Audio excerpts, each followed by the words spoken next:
وہ تمام لوگ جو گرنے کے بعد کھڑے ہو گئے، انہوں نے اپنے پاؤں نہیں، خیالات بدلے تھے۔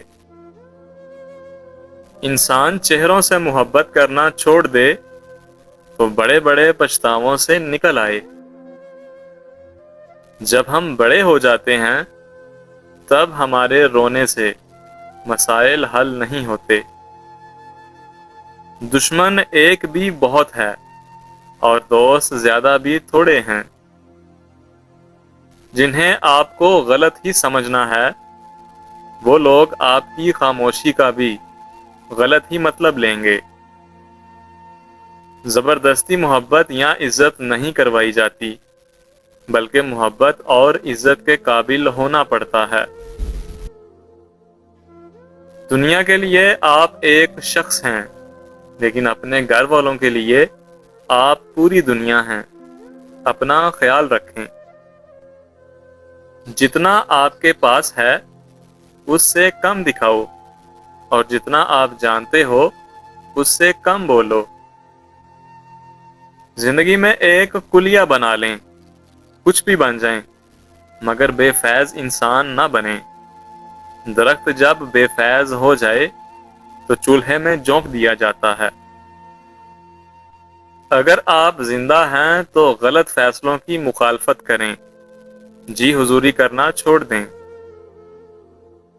اصل مرد عورت کی آنکھ سے نکلے آنسو کو اپنے عشق کی توہین سمجھتا ہے۔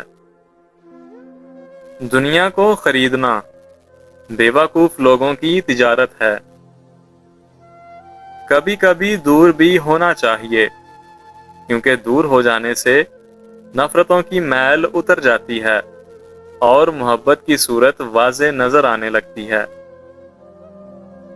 جب آپ کو لگے کہ آپ کا کوئی نہیں ہے تو آسمان کی جانب دیکھنا، وہاں وہ ہے جو ہمیشہ آپ کے ساتھ تھا اور ہمیشہ رہے گا۔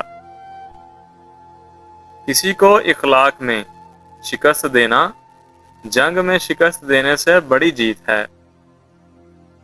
توبہ کا خیال آنا خوش بختی کی علامت ہے، کیونکہ جو اپنے گناہ کو گناہ نہ سمجھے وہ بدقسمت ہے۔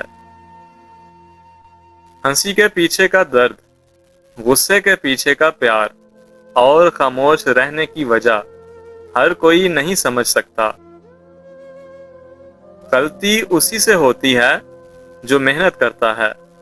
نکموں کی زندگی تو دوسروں کی غلطیاں نکالنے میں گزر جاتی ہے۔ جب لوگوں کی حقیقتیں سامنے آنے لگتی ہیں تو اکثر انسان تنہائی پسند ہو جاتا ہے۔ جو شخص شکایت زبان پر نہیں لاتا وہ خوشگوار زندگی سے ہمکنار ہوتا ہے۔ رب کریم راستے تو پہلے ہی بنا دیتا ہے، مگر عطا صرف بہترین وقت پر کرتا ہے۔ روزانہ اس دنیا سے لوگوں کا رخصت ہوتے رہنا زندہ رہنے والوں کے لیے بہت بڑی نصیحت ہے۔ اپنے دن کا آغاز صدقہ دینے سے شروع کرو، اس دن تمہاری کوئی دعا رد نہیں ہوگی۔ دنیا کی ہر اس چیز سے دور رہو جو تمہیں اللہ کی یاد سے غافل رکھے۔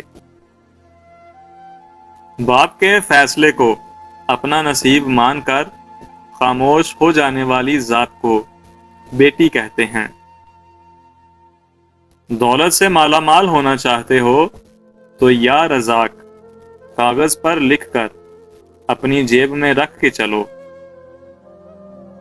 موت کا ذائقہ تو تمام لوگ ہی چکھتے ہیں، مگر زندگی کا ذائقہ بہت کم لوگ چکھتے ہیں۔ منافق کسی کا مخلص نہیں ہوتا۔ منافقوں کی زندگی صرف اپنے مفاد کے گرد گھومتی ہے۔ وہ کسی کے ساتھ بھی حقیقی طور پر مخلص نہیں ہوتے۔ حسد انسان کو اس طرح کھا جاتا ہے جیسے دیمک لکڑی کو کھا جاتی ہے۔ عزم کے بغیر کسی بھی چیز کی گہرائی نہیں ہو سکتی، خواہ وہ رشتہ ہو کاروبار ہو یا کوئی مشغلہ،